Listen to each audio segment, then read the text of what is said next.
to the second act of the play, the scene shifts from early morning to the late evening. The first act was set in the boarding house in the morning, and the second act would be in the evening. Now it's late evening. MecCan, who is living in the living room of the boarding house, and he strips the newspaper. He has a newspaper in his hand, and he would strip that newspaper into 5 equal parts.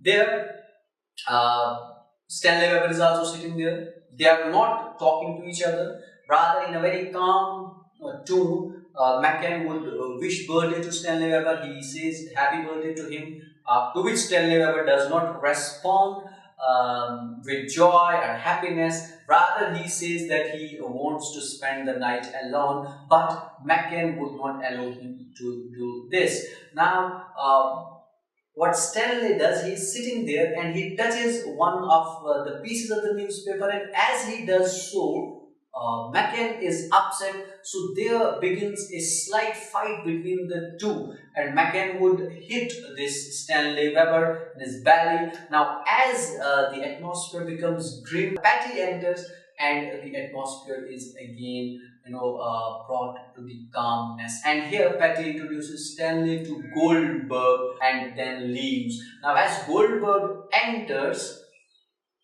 now both Goldberg, Stanley Weber, and MecCan, all these 3 characters are sitting there, and Stanley Weber feels very uncomfortable, and he cannot resist these 2 persons, these 2 unknown persons, so he submits himself to them. Now, as he submits himself to them, Goldberg and MecCan would ask him many questions. Now, these questions would end up being very ridiculous and nonsensical as they keep on asking. They begin with the question like, "Why did you betray our organization?" Now, that's a strange kind of a question, but Stanley Weber doesn't know that which organization has he betrayed. He has no answer to this question, because he even does not know that which organization do these gentlemen work for, and they are asking me that I have betrayed an organization. So the next question, they say that, "Why did you kill your wife?" And the third question is that, "Why did you leave your wife at the altar?" Now, these 3 questions are very significant. One, why did you betray your organization, kill your wife, and betray your wife?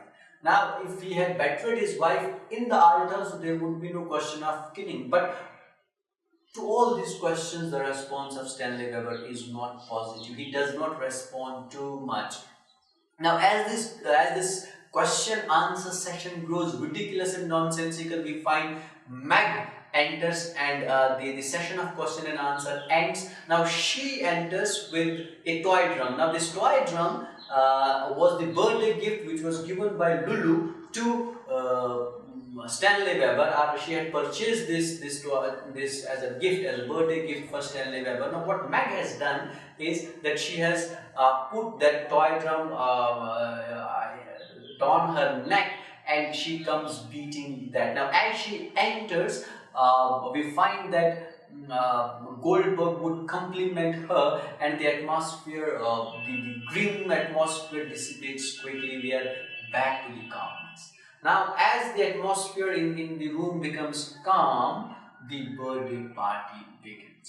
Now, as the birthday party begins, Stanley, he sits alone on a table, and the others, particularly Meg, she suggests that they would play the blind man's bluff. Now, as they start playing, when Stanley Weber's turn comes, they blindfold him. It is at this point of time that he is blindfolded by MecCan, who breaks his glasses. Stanley Weber, he tries to, in the darkness, Stanley Weber tries to strangle Meg. As MecCan shines the torch, we find that Stanley Weber is sitting upon Lulu as if he would be harassing her sexually.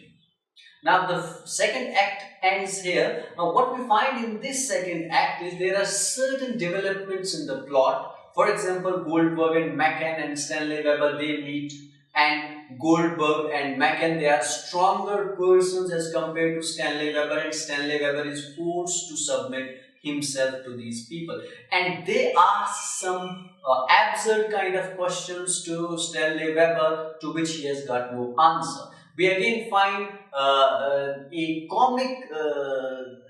comic touch given to the play when Mac would enter beating that toy drum. And another thing that is very significant is as birthday party takes place, McCann would be breaking the glass of Stanley Webber. Now, all these are very significant in context of the postmodern society, a society where power resides with few individuals, few persons. Now, here Goldberg and MecCan, they represent the powerful people, powerful political people, are those people who control the administration, are those people who control the setup as a whole. And the guys like Stanley Webber, who are the common citizens of that particular place, they are not allowed to exercise their power, their freedom freely.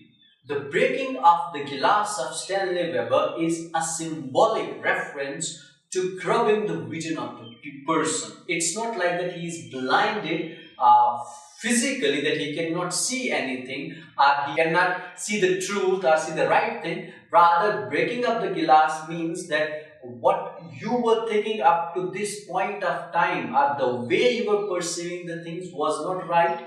Now, that way of perceiving the things is abandoned now, is broken down, and a new glass would be given to Stanley Webber, and he would look at the world through that lens, through the lens of these powerful people, Goldberg and MecCan.